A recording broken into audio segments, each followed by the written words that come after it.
Hello and welcome to another video. This is going to be part 7b, where I just want to take seal 3 and expand on it. One of the things that in my career, I've been a part of the financial arena for over 2 decades, and I'm not saying I understand everything that there is. There are people out there that are far more smarter than I am on this topic, but it seems like I do have the ability to understand it, maybe not explain it the best way, or just understand it so well that I can teach on it, but I want to bring it to your attention so that we can include it in the whole scope of Bible prophecy. And so let's just get into it. Hopefully this isn't too long of a video, but we'll see where it goes. Again, what we need to remember is that when we think about these things, as doom and gloom as it might get, remember the promise of where this all leads to in eternity. So I've got a couple quotes here. Every war is an economic war. And Henry Kissinger says, who controls the food supply controls the people. Who controls the energy can control whole continents. Controls money can control the world. And so when we look at these two quotes or things to consider, it can lead to some pretty terrible things. And so as we look at this in the lens of what's going on in the world today and where this might all lead, again, I want us as Christians to put our hope and faith in God's plan and in what He has in store for us in the future. But we also need to understand what people are doing, what people's agendas, because our free will is incorporated in this plan. In God's plan, as He is sovereign over all, He does over the earth allow us our free will to dictate its future. And I want to deal with this seal because it's one of the ones I think I understand the best. Again, not as a complete economic expert or anything like that, but just to kind of see how things kind of put a worldview perspective on it. I think as Christians we need a paradigm shift in our perspective to understand Bible prophecy. We've grown up thinking we live in a free country, one of democracy, and of course, this democracy around the world kind of idea. And in the case of the US, they live in a constitutional republic. However, what we know is that until Jesus returns and sets up His kingdom, the world is going to be under the God of this age. It doesn't matter whether it's under tyranny or authoritarianism or democracy or republic. There's going to be this spiritual influence over the nations of the earth. And when God gave us dominion over the earth in Genesis 1:28, we see that by Genesis 6, humanity had given its dominion to Satan and the kingdom of darkness. We gave what was given to us as our inheritance to Satan as a choice. And this is why in Matthew 4, Satan condemned Jesus with the kingdoms of the earth, because he has the authority over the kingdoms of the earth. Again, here in Matthew 4, verse 8, again the devil took him up on a exceedingly high mountain and showed him, Jesus, all the kingdoms of the world and their glory, and said to him, all these things I will give to you if you will fall down and worship me. That is the temptation of Jesus in the wilderness. And Jesus never disputes Satan's claim that he has the ability to give him the kingdoms of the world. Right, because he is the God of the age, or God of this world that we see about in 2 Corinthians 4, verses 3 and 4. And it says that in Revelation 13, 2-5, we see the dragon, Satan, giving authority to the beast over the earth. The dragon, Satan, which we see in Revelation 12, gave him the power, his throne, give him his power, his throne, and great authority. And I saw one of the heads as if it had been mortally wounded, and his deadly wound was healed. And all the world marveled and followed the beast. So they worshiped the dragon who gave authority to the beast. Okay, so we see here that people will be conscious of Satan, of who he is, that he has given authority to the beast, and that they worship him and the beast, saying, "Who is like the beast? Who is able to make war with him?" And he was given a mouth speaking great things and blasphemies, and he was given authority to continue for 42 months, or the final 3.5 years of the 7 years. So when we think of our world and our countries as free and democratic, we deceive ourselves. God is the God of Israel for a reason. He is sovereign over all things, yes. However, he has given us the free will, and we gave that free will over to the enemy. Sure, America and the West was founded on religious freedom, but as we see, this freedom goes both ways, and we can watch our nations become more anti-Christian by choice. We have the freedom, and of course, Christianity is never about dictating to people or outlawing or making it law that you have to be a Christian. It has to be by choice, it has to be by free will. But when you have religious freedom, people are free to believe whatever they want to believe, to worship whoever they want to worship. And that is what God wants. He wants us to have that freedom. And he also wants us to have the freedom to find out the truth if we seek it out. And we have to choose that. So when we look at our world, we have to understand that there is this demonic influence over the nations, because God has declared Israel. He is the God of Israel. He is God over that land. Yes, he is sovereign over all things, but that is the land he has chosen for himself. He has put his name on the city of Jerusalem, and the rest of the nations us living in the rest of the nations can choose to follow him, or we can choose to follow the God of this world. And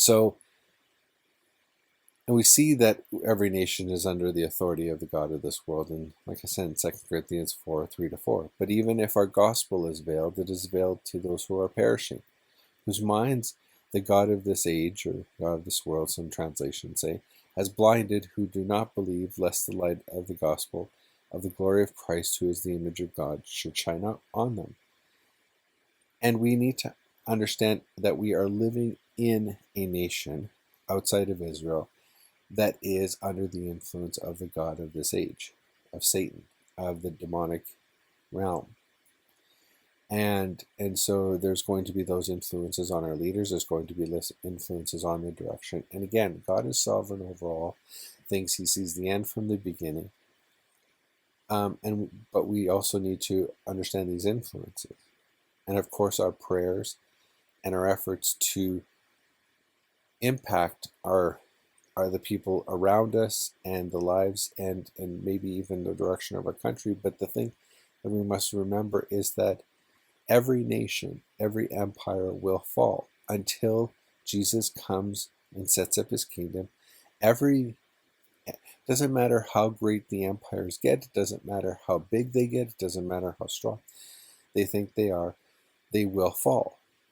And that's throughout the timeline of Scripture. And so we must remember that maybe our prayers and our lives and our influence delays that inevitable collapse, but it doesn't prevent it. And it means that we need to change our perspective and accept reality as it is, not our perception of what we want it to be or what we think it is. And that's easy. The struggle I have with Bible prophecy is knowing God has written the future down in his word. So it will come to pass. But then do we just let it happen? Do we just say, okay, well, this is what God has said is going to happen, and we trust that? And so do we just then let it happen, or how do we make sure we don't fight against it? How do we make sure? And I think that's where the fight for righteousness comes in, the sharing of the gospel, the praying for a nation, but in our hearts understanding that ultimately God is going to allow things or not allow things or delay things or do what he sees fit, right? So we can pray for the nation to be healed. We can pray that it would change direction and go from trending towards collapse to being revived. We can pray for those things, and I think we should. But I also think we need to understand that the Bible does say that eventually, and we know that it's in this lifetime, in this last generation that began in 1948, the nations will collapse. The Gentile nations of power will collapse. And so I think that we should do both. We should try to make a difference, make a positive difference, but also understand that if God chooses to let things continue the way that they are, that it's his will, and that there's a peace about that.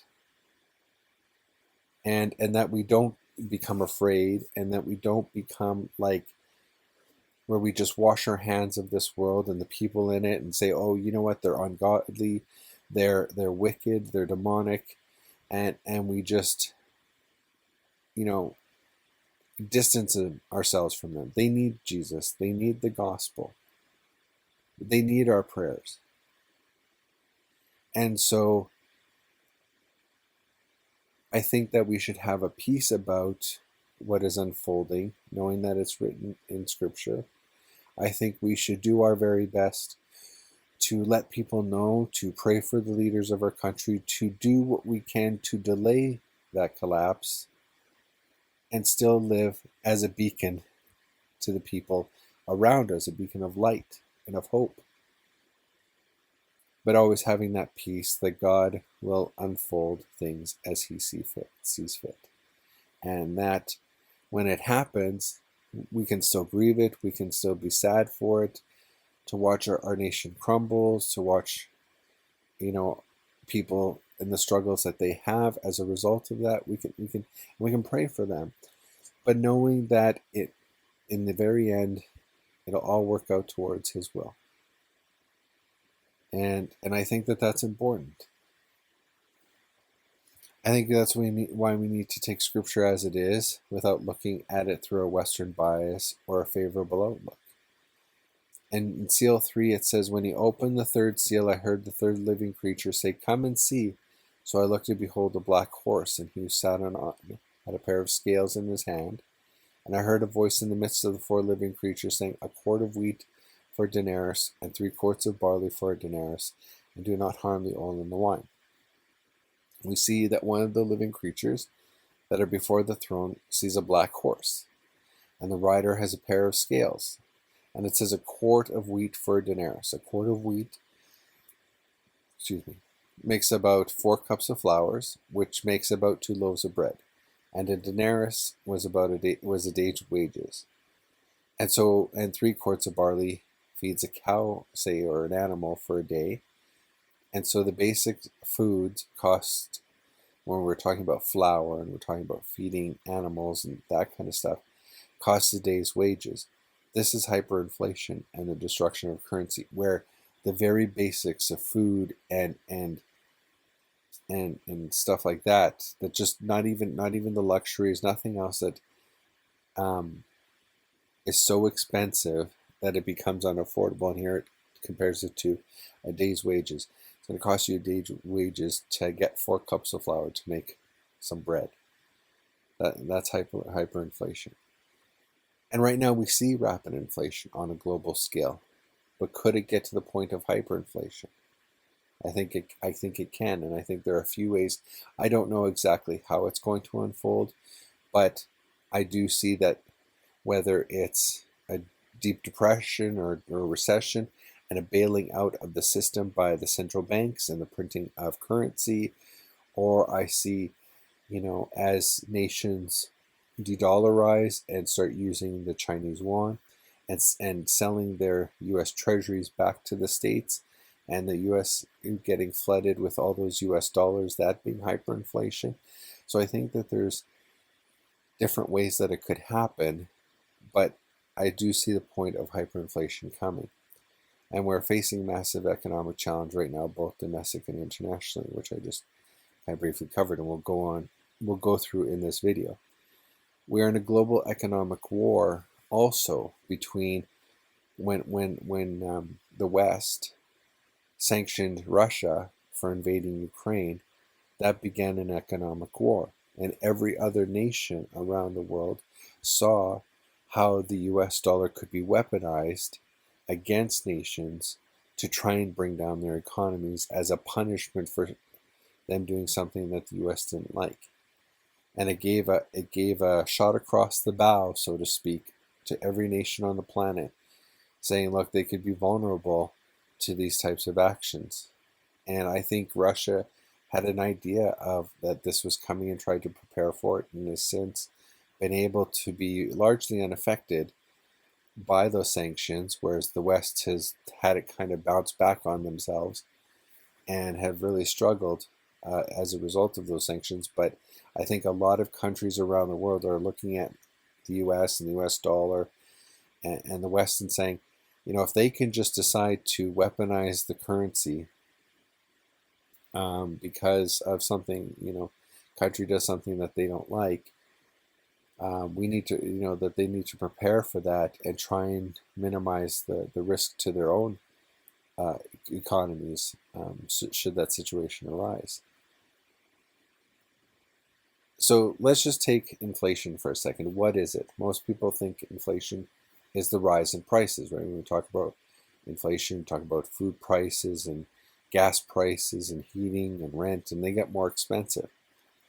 But rising prices are the result of what's going on, not the cause of what's going on. And inflation is the devaluation of a currency. Each unit of currency, i.e. US dollars, Canadian dollars, euros, whatever, is worth less because more units of currency are printed or added to the money supply. So when we see bailouts, when we see stimulus checks, when we see all these things where printing of currency, which is basically their digits on a computer screen, they get added to the money supply, then we see more money in the system, which makes every unit of currency valued less. The more units of currency chasing the same amount of goods that nations produce means that the supply of goods drops because people now have more currency to buy stuff that they weren't going to buy before, which creates shortages. And because of those shortages, we see prices go up. And because prices go up, we see wage increases. And because wage increases, people spend more, and it could, enter into inflation. Now, to fight inflation, what you do is you try to remove money from the system. You try to raise interest rates and make it more difficult for people to get extra income and extra ability to borrow money to spend on goods. And so as interest rates rise, it becomes harder for people to create debt, to take out loans, to take out mortgages, to refinance, to increase their income to spend money. And more of their debt, as it gets rolled over into the new higher interest rates, takes out more of that disposable income that they had that they were spending on other goods, now gets redirected to pay for their debt so that they can keep their home, they can keep their cars and whatever else, now that the payments are higher. And so then it creates a disinflation where inflation rate starts to come down, which is what we see. It's not deflation because it's still inflation. It's just happening at a slower pace than what it was before. So if we go from 6% inflation and then it goes to 4% inflation, where you're still seeing inflation at 4%, but it's at a slower pace than what it was at 6%. So that's disinflation. Deflation is when you go back down to zero and it goes into the negative and prices actually start coming down and stop going up, and that's deflation. And so that's what we have to keep our eye on is have rates gone up so far, so fast, and the impact as it works its way through the system. Is it going to cause not only inflation to slow down, which we're starting to see, but is it going to go too far and carry us into a deflationary um, part of the economic phase?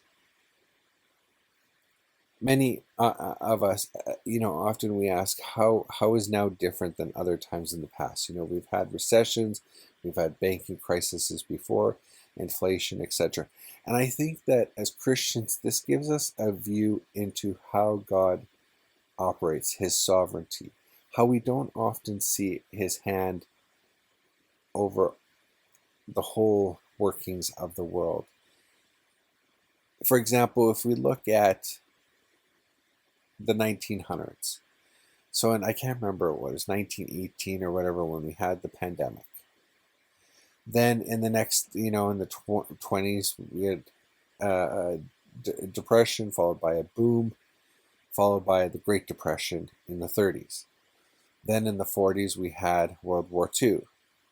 Then we had the coming out of World War II and the growth of the U.S. economy, and then and it continued. But now what we're seeing, we've seen the pandemic in 2020. We saw the big boom because of the stimulus checks and asset prices going up massively, and inflation, and this increase in the stock market. And now we're starting to see, that we could be heading into a depression. And meanwhile, we're seeing nations preparing for war. And all of these are happening in such a short time frame that I think that's why it breaks the system. Is that in the past we've been able to handle one crisis, and then a few years later maybe another crisis, and we have had these cycles of recovery. And I think that's where God's hand has been like, no, it's not the time yet. We've made these poor decisions. It's not like this is the first time we've made poor economic and monetary and fiscal policy problems. Like we've had bad policies. It's just the fact that I think that over time, the Lord has allowed it to be warning signs.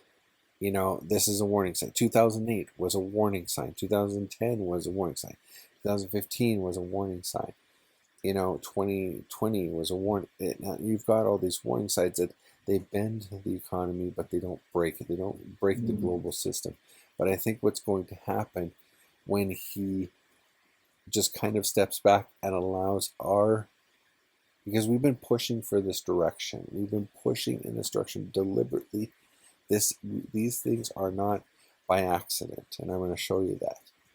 And so God is going to say, you know what, this is what you want. Now it's the time. So there you go, have at it.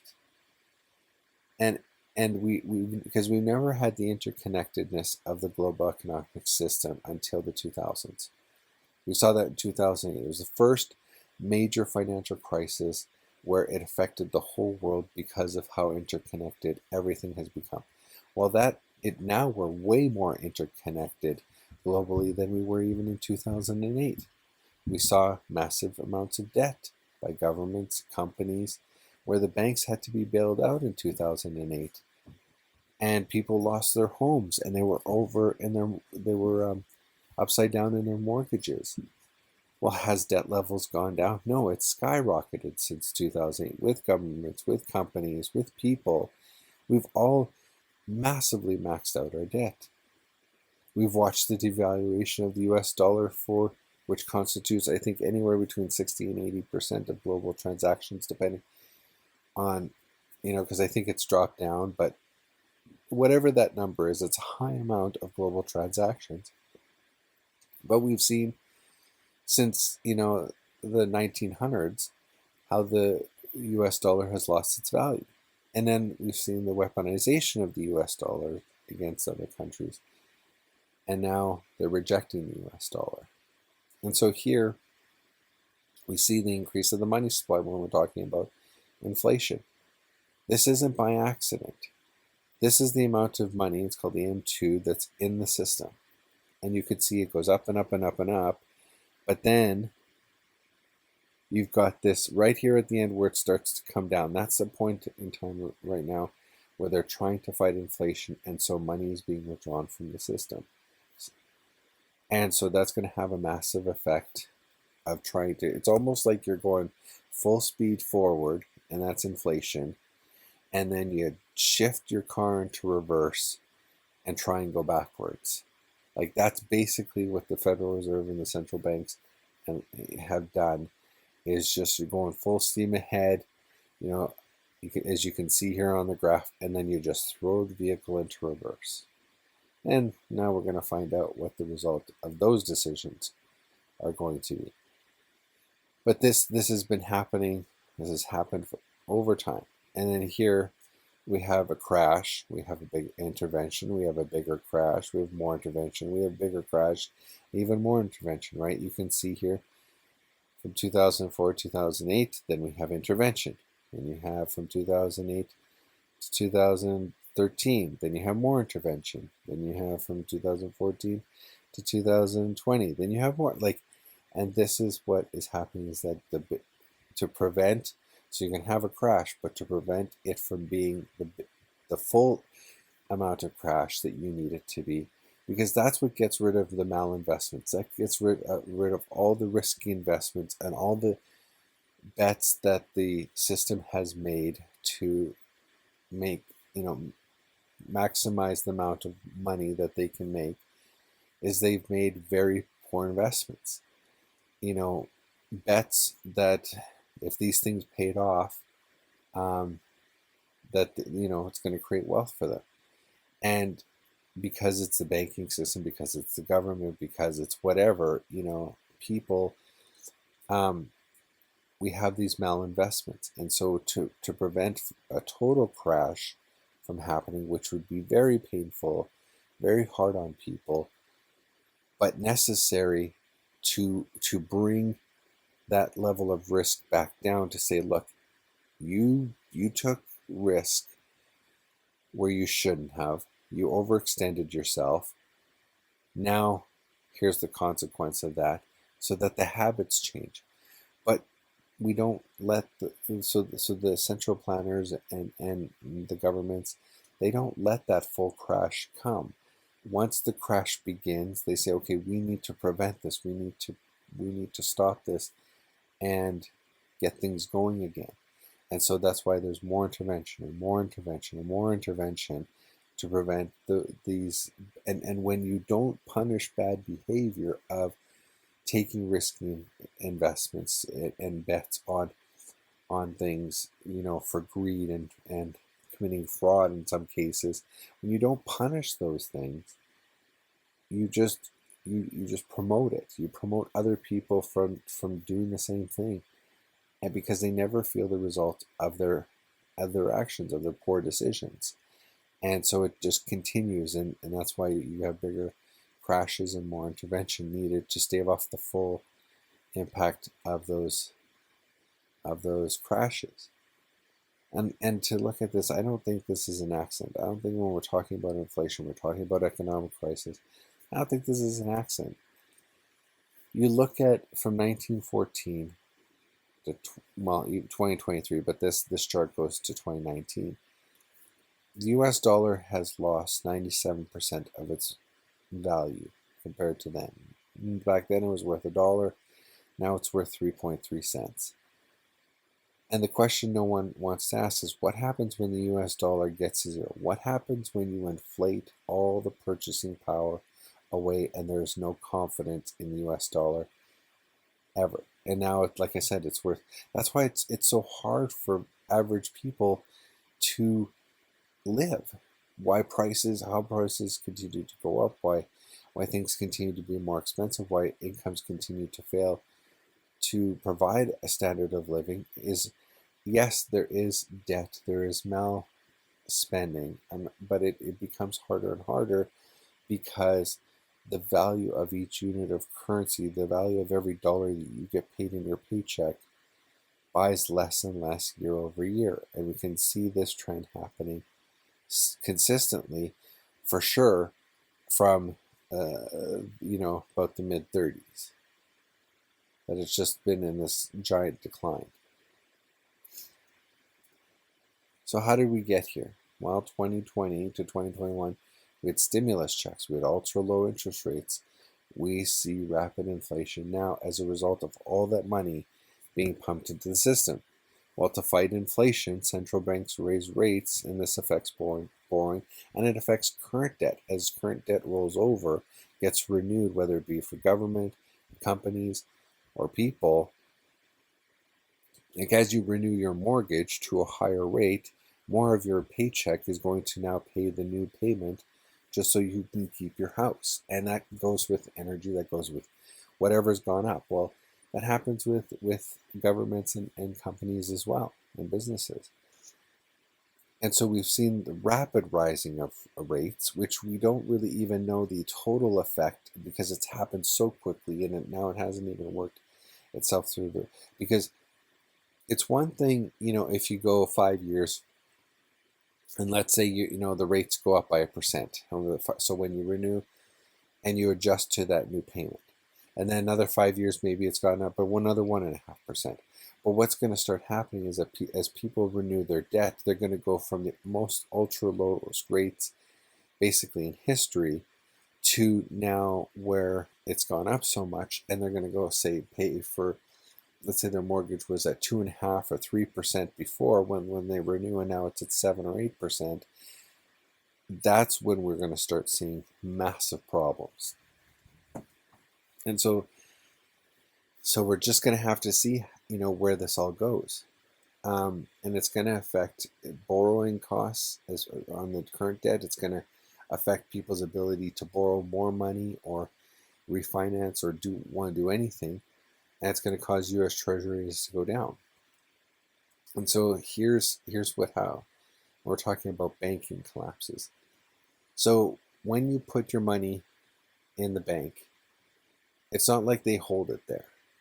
It becomes a liability to the bank. So what they do is they take your money and they lend it out in loans, or they go and buy U.S. Treasuries. And then when you come and you want to take your money back out, they've got the interest from the loans or the interest from the U.S. Treasuries that's been paid out, and you get your money back. And the kind of system kind of goes that way. However, what happens if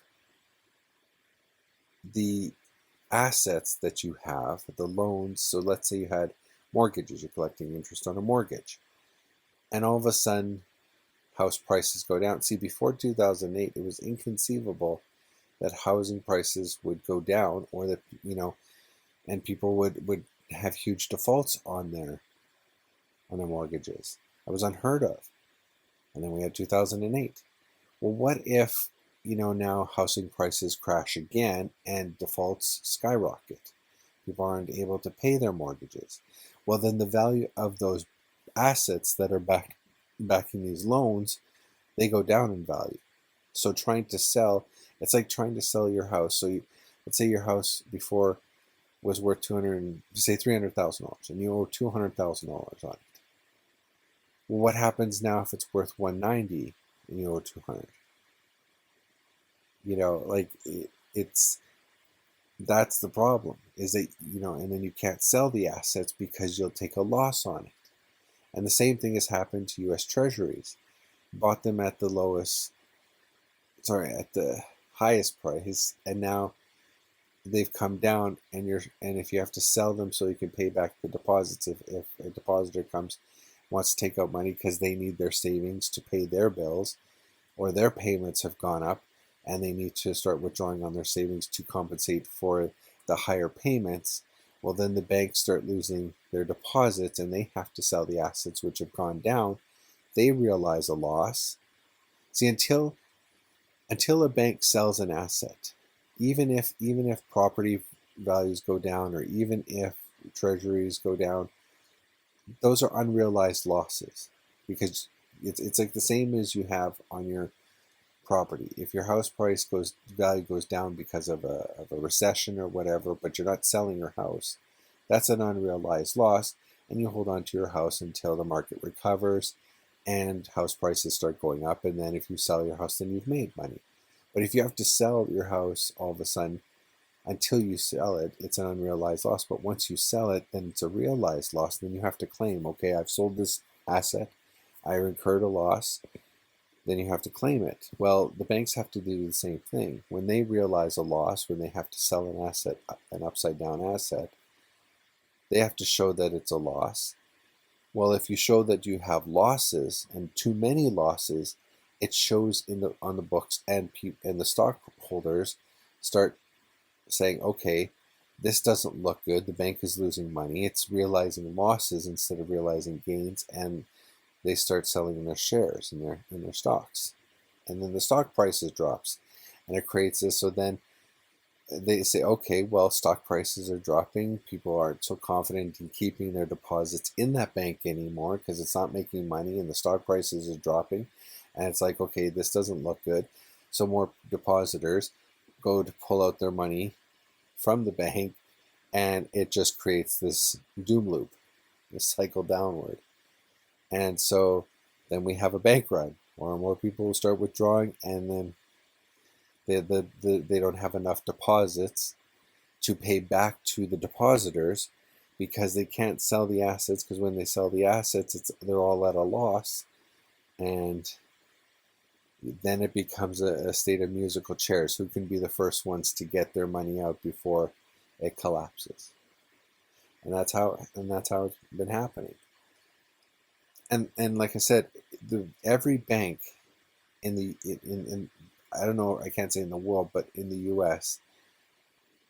is in this situation. They all take depositor money. They don't leave it in the bank because it's now a liability to them. Because if they held your bank, if they took your $20, say deposit $20, and they kept it there, well, they have to pay you some interest, even if it's 0.1% or whatever. They have to pay you that interest on that $20. Well, if they're just keeping your money there, they don't have that, so they need to get it to start working. So they loan it out. They buy U.S. Treasuries. They invest in something that is low risk or seemingly low risk, that they can outpace the interest that they have to pay you as the depositor. But if housing prices crash, if car values start to crash, if U.S. Treasuries start to crash, and they have to sell those assets because now people need the deposit, they need their savings, or even if they don't, they might look at it and say, okay, I can put my money in a money market fund and get 4%, which is not in a bank. It's held, I think it's held at the Federal Reserve, but it's not in a bank. So you might look at your savings. Let's say that you've kept it at your bank, and you say, okay, they're paying me 0.5%, 1/4%, but I can take out my money because I know inflation is around 6%, and I can put my money in a money market account, say at 4 or 4.5%. Now I might not keep up with inflation, but my money isn't losing its value as quickly as if you kept it in the savings account. And so what a lot of people are looking at and saying, well, my bank is, even though rates have gone up and inflation has gone up, the banks aren't paying money on the savings. And so because it's still so piddly, they'll look and say, okay, well, can I make a higher interest rate on my savings? And so they'll take it out of the bank and they'll move it to a money market account. And so that's how these are all ways that banks are losing depositors. And when they have to sell the assets, because all the assets are upside down, house prices are falling, U.S. Treasury prices are falling, then we have problems. And so then we have rising defaults, and it's that's when you find out that the banks are actually bankrupt because they've taken your money and invested in something else, and all those assets are upside down. And so we see Lebanon, hyperinflation tail. We see that the banks are bankrupt. And these are things that just so you can research on your own how it gets to that point. And I'm not saying that the U.S. is on the brink, because they are the world's reserve currency, and they are, for most transactions, a lot of countries have a lot of U.S. debt. So it's not like you can just abandon the system. But the problem is that all over the world is that the system is changing. The system is broken.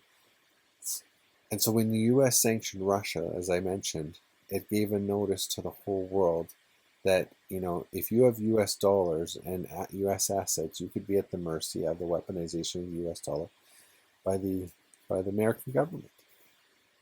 And so it began what's called de-dollarization, where countries are looking to gold, they're looking at different avenues to separate themselves from the system of the US dollar. And so it began an economic war. You have the rise of China and the BRICS nations trying to put together an economic system apart from the West, apart from the US dollar.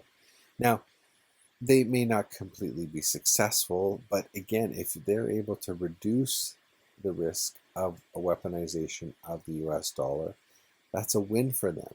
That means that if they do something, and I think that that's maybe why China is holding off on invading Taiwan or going after Taiwan, is because I don't think they've set themselves in a situation. Once they feel like they've set themselves in a situation where, knowing that they're going to receive the sanctions from the West, if they can feel like they can handle those sanctions, that they've separated themselves enough from the system, then I think you might see a move. And so you've got this West for the East, you've got G7 versus BRICS, whatever you want to call it, authoritarian globalism versus authoritarian nationalism, the destruction of the US dollar versus the rise of the petro-yuan. However you want to classify it, it's this global tension, this global fight for dominance. And I think that in the West, this is why we're going to see a central bank digital currency, which I'll get into later on.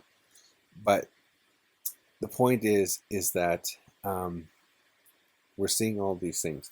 And I just want to go over a couple of videos just to show kind of what the mood is around the world, and just some of the people that I follow who aren't necessarily Christians. I don't know what their faith is. Some have mentioned the Bible. Some don't. I don't know where, like, they're not Christian channels. These are just people that I listen to for economic reasons, to find out information about this. So here you can see on this kind of playlist that I've created here, Heresy Financial, the dollar will spike before it fails, which I'll cover in this video. I'm going to take a segment of his video on this particular video here. Again, you can see this is from 2 weeks ago. Again, I highly recommend his channel, Joe's channel. It's phenomenal. And then here, Sean Fu, the credit crisis has already begun. The Fed's about to make it much worse. Rebel Capitalists, the next subprime crisis is here. Stephen Van Meter, commercial real estate crash begins as huge red flags, single banks and pension funds in danger. These are all very recent videos. Listen, you got Tim Cass, major bank collapsing. First Republic trades halted as crisis worsened. This is a catalyst for CBDC. Here, 2 months ago, you had Kitco News. Your bank can legally seize your money. Too late to stop hyperinflation and the Great Reset. This is an interview of Lynette Zhang from ITM Trading. And so it doesn't matter, like for me, like I said, the people that I follow, the people that I listen to for economic macro advice, or just like the goings on, they're all like, it's all the same thing. Hello, fellow Rebel Capitalists. Hope you're well. In the news, the banks are absolutely crashing. And when I say it's time to panic, I'm actually not using hyperbole. If you have been sleepwalking through what has happened over the past couple months, now is the time, I think, to take action with your portfolio. Whether that's buying gold, Bitcoin, silver, cash, T-bills, whatever it is. I can't give you personal investment advice. What I'm doing is making sure that I am risk off. Let me show you why. Let's go right into this article from Zero Hedge titled, "The Stuff Just Hit the Fan Across Markets. Regional Banks Are Crashing." You just keep in mind, This is after the Fed came out a month ago and set up their brand new facility to prop up the banks, to make sure that we'd never have another Silicon Valley Bank. We'd never have another Signature Bank. And what do we have? A month later, First Republic or whatever it is, bust last weekend. Well, if the Fed's toolkit is so amazing, if this facility they set up is so incredible, if it's this backstop to the banking system, this new facility, the discount window, repo, etc., then what happened to First Republic? Why did they go bust? Why weren't they able to use any of the Fed's tools? Right? If the Fed is so good at propping things up and making sure these banks don't go bust, how are we having more banks go bust? You see, what was the name of the facility? I'm not sure what the name of the facility was, but the bank. Well, Josh, look it up for me real quick if you don't mind. But remember, this was supposed to. As soon as the Fed set this up, the mainstream media comes out and says, "Oh, all our problems are solved." The Fed, they're geniuses. Look, they just set up this new facility. Now we never have to worry about another Silicon Bank, because if there's a bank that gets into these types of problems, well, they can just access the Fed. And now the Fed has a solution for this problem. Well, obviously not. Based on what we saw over the weekend, then you say, okay, George, well, last weekend, who cares? No big deal. I mean, this is the free market in action, right? The bank was going bust for whatever reason. They couldn't access the Fed and all of their bailouts. So they're able to go to JP Morgan. JP Morgan brings those assets, those liabilities onto their balance sheet. We got nothing to worry about. Nothing to see here. Let's move on. Oh, by the way, the unemployment rate's 3.5%. The economy is booming. Well, then 2 days later, we see this. The regional banks are absolutely collapsing. You see where I'm going with this, guys? The argument that we won't have a GFC or that we won't have a recession or the yield curve is wrong, it is predicated upon whatever we're seeing right now. Well, this is just a one-off. This doesn't mean that it's going to get worse. This doesn't imply anything is going to happen in the future, because this is just a couple of these regional banks, and they go out of business. We see this all the time, and then it's just back to business as usual. How can you say that in the face of everything that we're seeing play out right in front of our eyes? Let's look at some charts here, because this is where you start to see the impact of what's going on. Or this is when it gets real, is the best way to say it. And this is not a 6-month chart, by the way. This is a 2-day chart. A 2-day chart. We've got Western Alliance Bancorp, Zion Bancorp, Charles Schwab. Wow, they're down big too today. Huntington Bank Shares Inc. and then PacWest Bancorp. We mentioned that last video. This just in the last 2 days, we've got down 18%, 11%, 3%, 6%, and 26%. And I think this is actually an old chart. I think that was this morning. As of right now, they're down even more.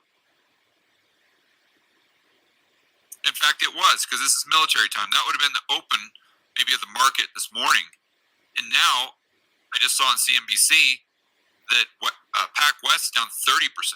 So I would assume all the others are down even more as well.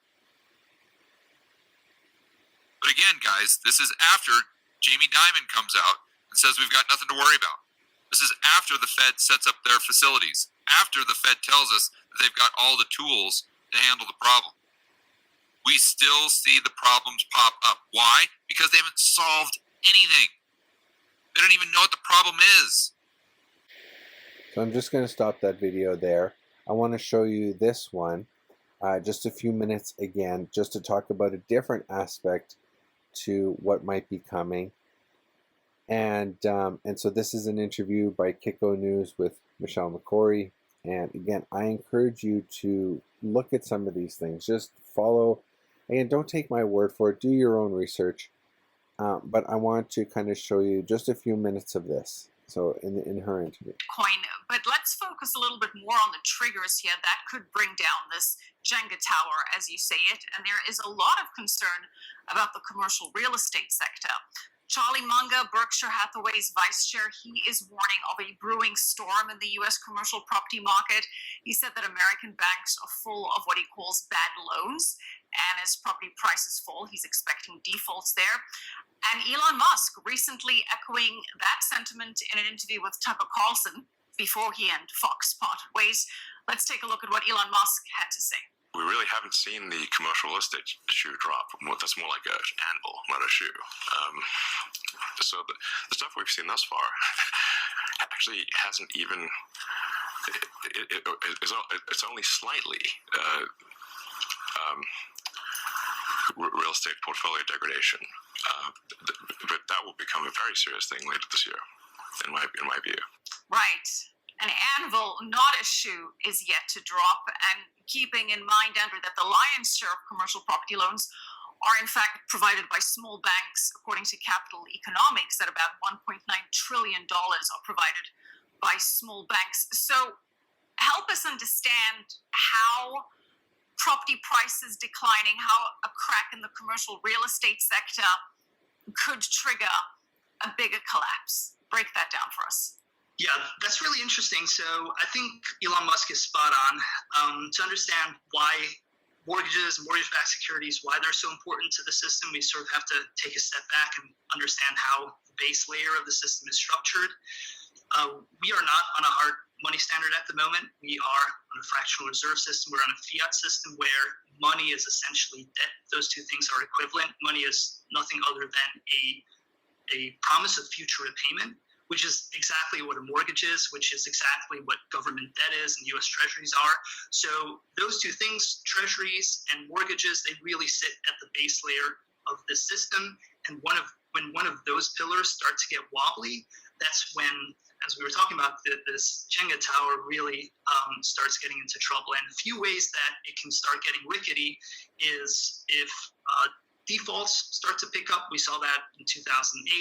You're seeing it all over the country with, just the simple fact that remote working is such a big deal.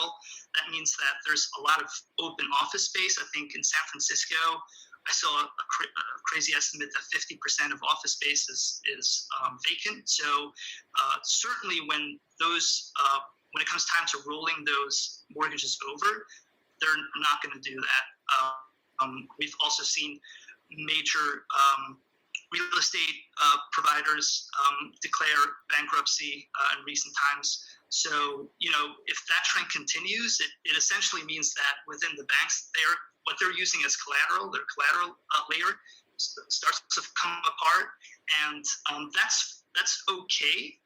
There's pretty tricky accounting rules that are meant to sort of deal with that. We've seen that with the held to maturity rules that got implemented, where the regulators are essentially saying that as long as you're not looking to sell these before maturity, you can value them nominally. You can value them at book value, not at market value. That doesn't work as well when people start withdrawing funds, when they're asking for their deposits back, and it also doesn't work when those mortgages actually mature. So that's going to be a massive problem. I think the other big problem is that other side of the collateral layer, which is government debt. So as we know, the federal funds rate got hiked at the quickest pace in history. We're at getting close to 6% now, which makes government debt a lot more expensive. And you're seeing already that the U.S. federal debt, out of the total 31 trillion, 16 trillion is maturing in the next 3 years, and 30% is maturing in the next 6 months. And when those need to get rolled over again, it's going to get a lot more expensive. And we've already seen, banks that bought into these low-yielding government bonds, they essentially got wiped out when we saw this massive hike. That was sort of the one shoe to drop. The other shoe to drop is when the government essentially funding itself just gets too expensive. Yeah, shoes to drop and an anvil in the commercial real estate sector, as Elon Musk calls it.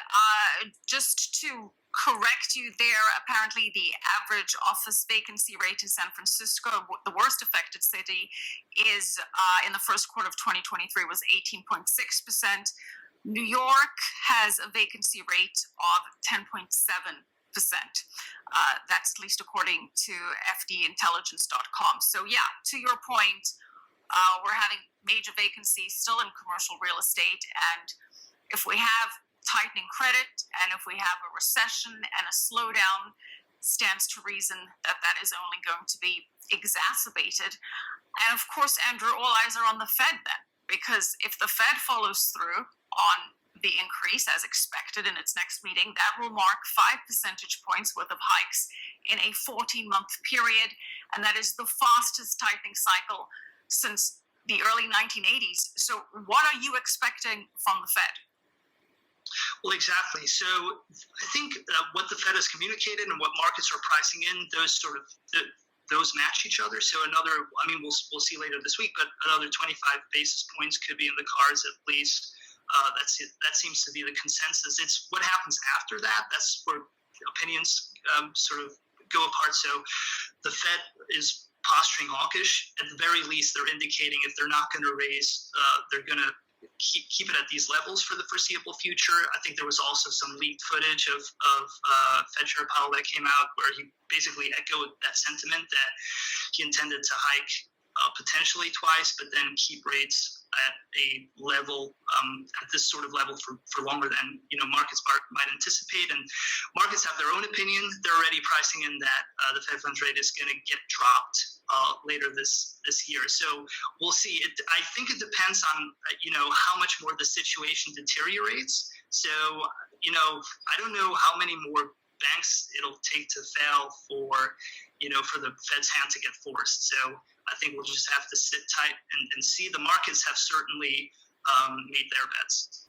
Right now, are you concerned about the stability of our banking and our financial system, or are you concerned about runaway inflation? Now, most people would simply answer both, but these things are actually at odds with each other. The reason is because today we have a global financial system that is built on top of a giant foundation of hundreds of trillions of dollar IOUs. This is a chain of dollar IOUs where you have $1 that's been lent out over and over and over again from one financial institution to the next. And if one link in this chain breaks, the entire system fails. And in this situation, that would mean the dollar could actually strengthen extremely quickly and significantly versus other assets, other currencies, and against goods and services. And this could happen so quickly that it could put banks out of business before regulators are able to step in with a rescue plan. Now, given the size and scope of all of the dollar IOUs out there, the debt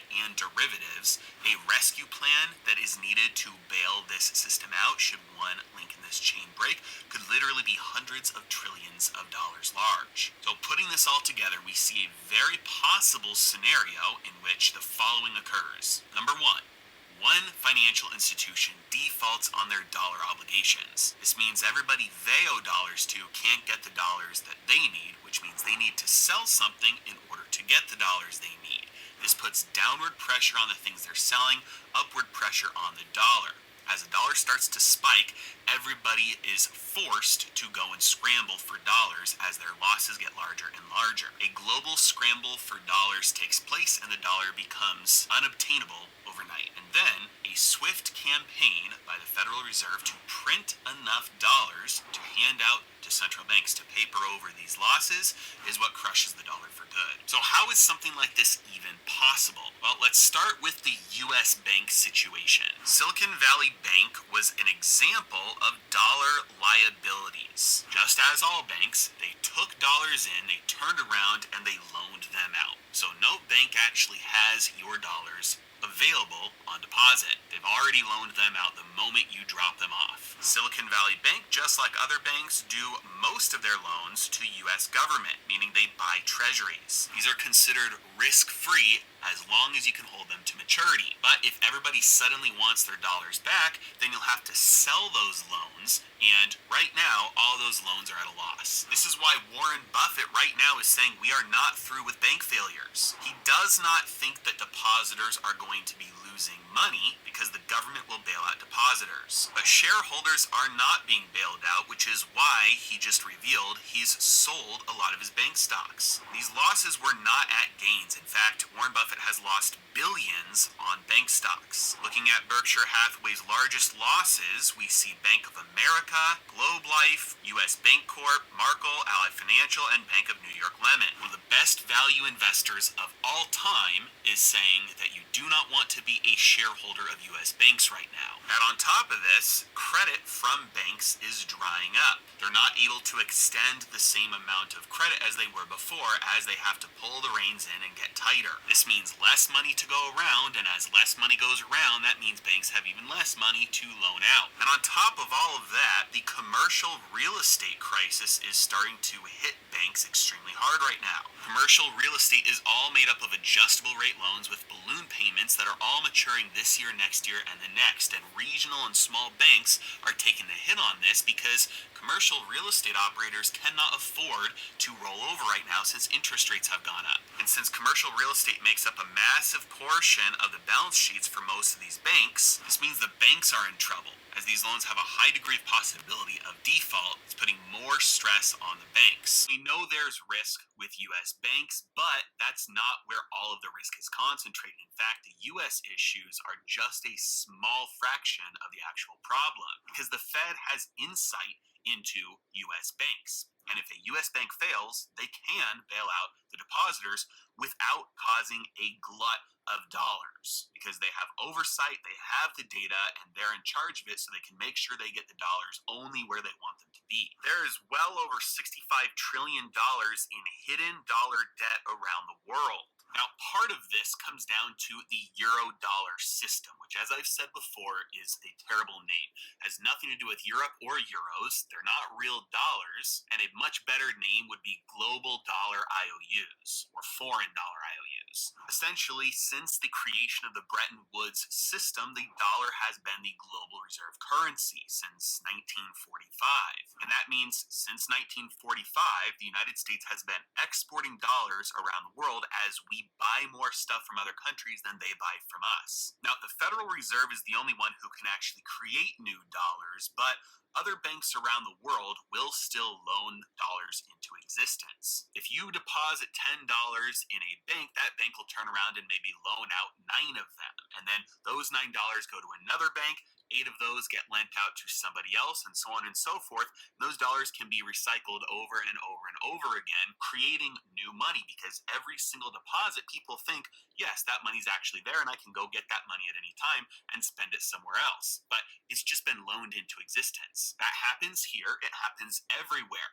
The difference is, in America, when that starts to unwind, like it did with Silicon Valley Bank, the Federal Reserve can print what they need and target where they need those new dollars to go to paper over any of those dollar losses. Essentially, instead of allowing the dollar supply to collapse from a bank failure, they allow it to stay the exact same. But there is no regulatory agency that oversees all banks across the entire world. And so the amount that they loan out is different, the regulations on what kinds of loans they have is different, and that's why we've seen much stress globally recently. This is what caused a problem with the Credit Suisse collapse and clients losing a lot of money. And so there is no aggregated information about how many of these dollar loans have been created all across the world. And so if there's a problem, the Federal Reserve doesn't know exactly how much it needs to print and where it needs to send them. But it's even bigger than just this euro-dollar system. The Bank of International Settlements recently came out with a report talking about the FX swap markets, because a lot of this dollar debt is actually held off balance sheet. And so it's not even like you can go to the banks and look at their balance sheets to see where the problem lies. Double or sometimes quadruple of this dollar-denominated debt is held off balance sheet.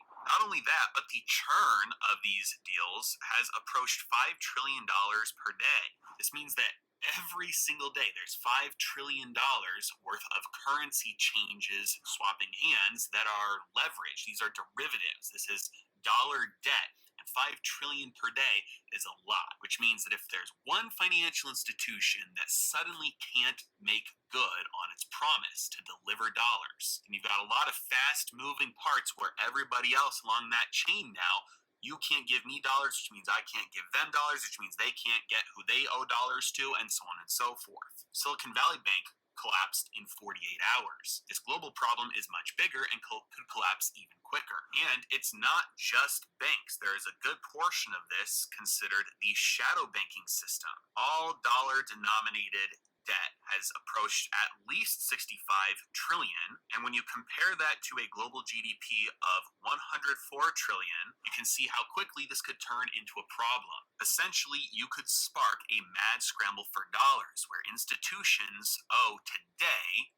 trillions of dollars. And if they don't have a way to get that, they have to sell everything else that they can in order to try and buy dollars. This means the price of all other things, especially assets and especially currencies, drop off of a cliff, and the price of the dollar skyrockets. This is severe, swift, sudden, and significant deflation. Now, just in case you haven't been paying attention over the past 30 years, deflation is the Federal Reserve's biggest fear. Everything the Federal Reserve has said and done since the Great Depression has been in order to avoid deflation at all costs. This is why they've been so slow and gradual with fighting inflation recently, selling assets off their balance sheet very slowly, raising rates very slowly. It is their biggest fear to accidentally tip things over into deflation. So if something sparks a global scramble for dollars, what do you think the Federal Reserve's response will be? They will print as many hundreds of trillions of dollars as necessary to cover those losses. Stop the deflation at all costs. Stop those dollar defaults anywhere they occur. Because if one link in the chain breaks, the rest of the chain starts to fall, so immediately print as many dollars as necessary to make sure the rest of the chain stops breaking. Let's go back to the US situation one more time. With the Silicon Valley Bank collapse, all you had to do was save the depositors. Print the precise number of dollars necessary and inject them exactly where necessary to stop the bleeding. This doesn't create more money, it stops the existing money from evaporating. But this is only possible because the Fed has visibility and control of the US banking system. Two things that they do not have around the world. What they do have is the ability to get dollars to other central banks. And that's about it, which means the Fed's only option, if this starts to happen, is to print however many trillions of dollars central banks are asking for and send them over to central banks and hope those central banks get them to where they need to be, and have that whole process result in not too few dollars and not too many dollars, which is technically possible, but here's the even bigger problem. Let's say that they do print exactly what is necessary to stop this default chain from rolling through the entire globe within the span of 24 or 48 hours. Essentially, you've just printed at least $65 trillion.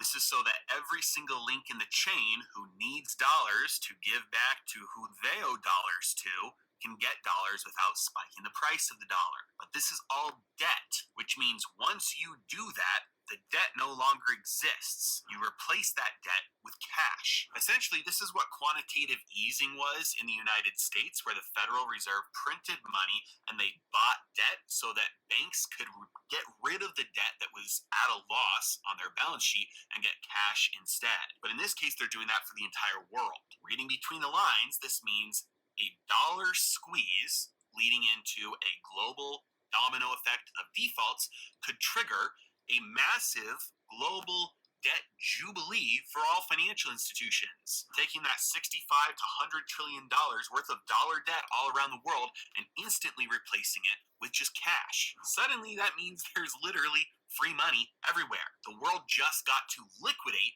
its entire debt portfolio at full price, and financial institutions around the world would be flush with cash and have $0 liabilities. Now, the initial spending power that would come as a result of that would be literally unprecedented, driving prices now sky high and the dollar down as you have the biggest dollar glut the world has ever seen. Financial markets around the world right now are walking on a tightrope. You tip over to one side, you get a deflationary death spiral. You tip over to the other side, you get a hyperinflationary collapse of the currency. Given the US banking crisis and the massive amount of dollar debt all around the world right now, and rising interest rates, means that we are currently leaning more towards the deflationary side.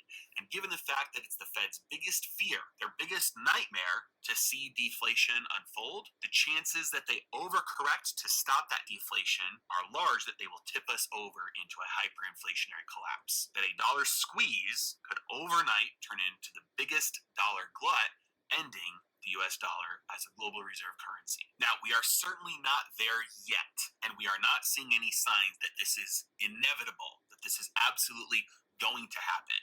But the chance that this could happen is very large, considering we know the response of policymakers and the situation the world is in right now, which could be one of the biggest reasons why central banks are buying more gold right now than they've bought for the last 70 years, because they see the issues around the world, they see the sovereign debt crisis, they see the balancing act between deflation and inflation, and they want an asset on their balance sheet that doesn't depend on somebody else fulfilling their end of the bargain. And in my personal opinion, that's a smart move.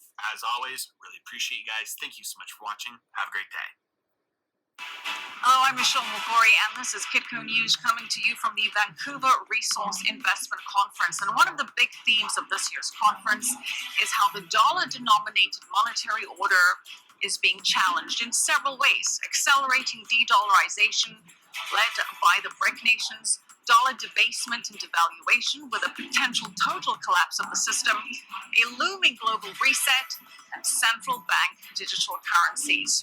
And my next guest, Lynette Zhang, has been one of the first to sound the alarm about all of these potential threats. Lynette, very good to have you with us. Oh, Michelle, I'm very happy to be here. Thank you for having me. Lynette, you have been warning about this since 2009. Yes. And Lynette is, of course, you're the chief market analyst at ITM Trading. You have almost 60 years of experience in the financial sector, including as an investment banker with Larson Lehman and American Express. So you've been in the trenches. I have been in the trenches. The challenge, Lynette, is on what of the impending threats we should focus on, considering your work is, in a word, terrifying, but very important that we get this information out there. I also know that you're warning about how in the near term, not too distant future, our money in the bank is at risk of being co-opted by the banks in the form of a bail-in as opposed to a bailout. Before we get into that, and again, as I say, a lot of ground to cover, but why don't we start with your major thesis, and that is that we have reached the end of the currency cycle. Yes, because what people don't realize is that everything has a life cycle. I'm at a different point in my life at 68 than my granddaughter who's about to turn 8. And currencies are no different than that. And there are recognizable patterns that we can see all along the way. But there is not one doubt in my mind. I mean, first of all, officially, there's roughly 3 cents in purchasing power left out of the currencies, out of the original dollar's worth of purchasing power. So what happens when you get to zero? You have to go negative. They have to take your principal. And haven't they been testing that since 2009? Well, and Lynette, as we discussed earlier, every single global reserve currency has lost its status. So it's only a matter of time, unfortunately, before the dollar gets dethroned. Before we break down how this collapse happens, I want to touch on one of the points that hyperinflation. I mean, that's defined as 50% above the currency devaluating. And people say that could never happen in the United States. What has happened in the United States? And let's see, if we only have 3 cents left, let's assume that the Federal Reserve is being honest with us for a moment here. That's 97%. So what do you mean it can't happen? That's hopium. Hopium. All right. So, again, what would be the signal to you that confirmation that this is really happening now? Well, what is the signal? What is the red light? I got it already. And that was the recent yield curve inversion on a global basis, which has never, ever, ever happened before. So that's another huge pattern shift. So there are a number of huge pattern shifts that have occurred recently that is my indication. It's actually not something I'm waiting for.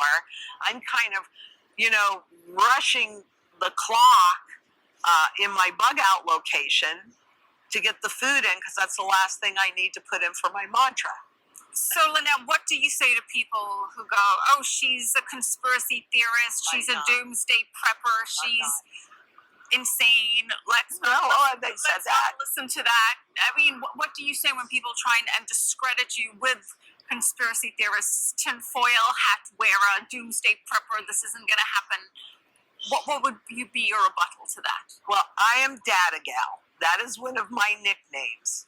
So anybody that wants any of the links to all of my research, first of all, if you watch my channel, I have all of the links to my research. So I don't ever want anybody to take my word for anything. I want them to do their own due diligence. So if you have blinders on, there's nothing I can do. I don't really try and talk people that are married to this system out of it. I just let it unfold. Yeah. But I'm Data Gal. You do meticulously substantiate all of your points with data, with historical references, which people can go and look up for themselves. As I said, I've been watching you for a long time. You terrify me. But it's important to be informed. What could derail this? What could prevent this? What needs to happen? Can anything happen that makes this not take place? No. I mean, I'm 68. I think I'm going to live to 100. But am I ever going to be able to live to 200 in this lifetime? Maybe they'll come up with something down the road. But the answer is no. I'm at the end of my life cycle, and I have to die. Sorry, but that's just it.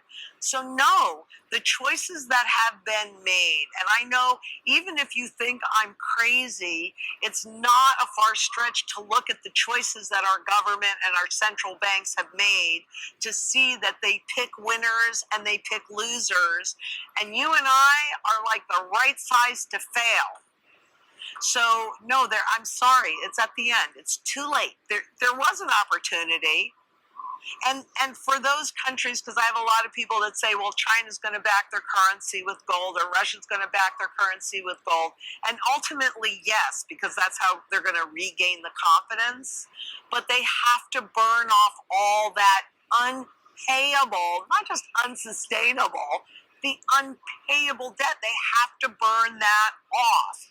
And the way that governments, especially advanced governments, do that is by hyperinflating the currency so that you're repaying that debt with currency that has no value.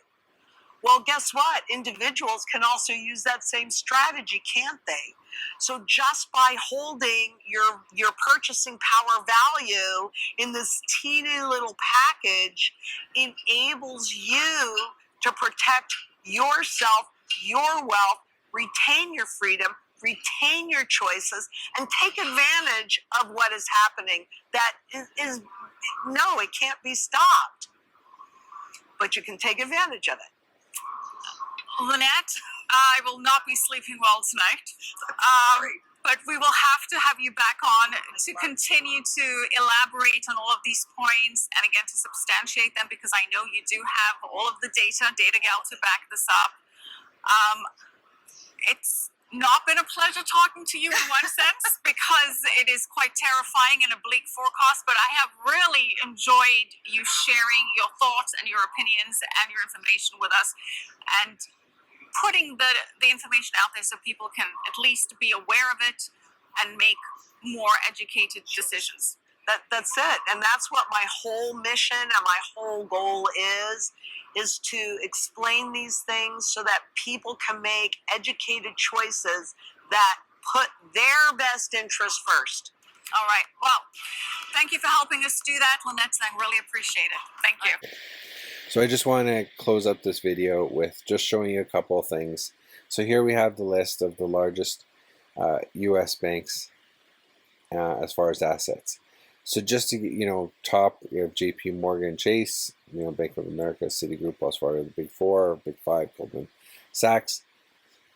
But I just wanted to kind of show you, bring a couple of things to your attention. So when we're talking about these names of banks that have recently failed, or might fail in the coming days, we're not talking about your local small town bank.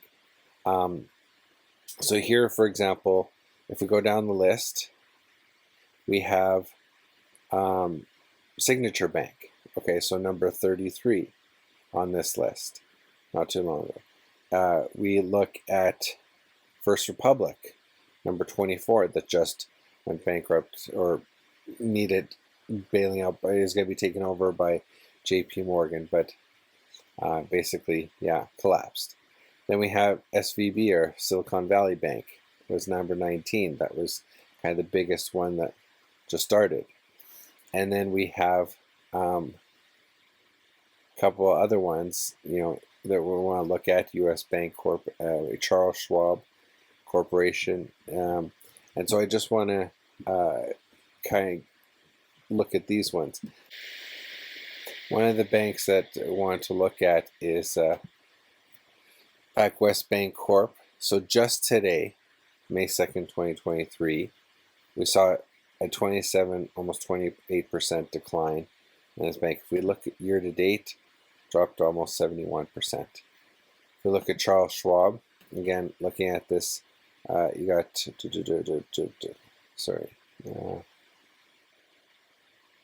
Charles Schwab here, number 9. And again, I'm not saying this is going to be one of the failing banks, but I want you to see just how much these share prices are falling, and just to keep an eye on them. So we look at year to date, this one has dropped almost 39%. And so that's significant when you're talking about, banks. If we look at, so here, if we look at U.S. Bank Corp and we look at the year to date percentage, we're looking at almost 30% down from year to date. So we see here we have highs. Even if we go back to, say, beginning of March, then we've got, and we see how much it's coming down. It's in a downward trend. And like I said, so these are big banking corporations. I'm not saying, like I said, they're all going to collapse or anything, but there's real trouble in the system. And I think that that's important to know. And again, looking at the list, U.S. Bank Corp here on this list is right here, number 7. So you've got Charles Schwab at number 9, you got U.S. Bank Corp number 7. And so these are large, and again, they're probably not going to collapse. They're probably going to get consolidated or bailed out, but there's definitely, it's something to keep an eye on, and that's one of the things that I want to show. So thank you very much for your time. I'm going to cover a central bank digital currency in another video, but it's something that I want everybody to follow and keep an eye on. And it's something that I think that it's going to affect the freedoms that we have in our world and in our nations.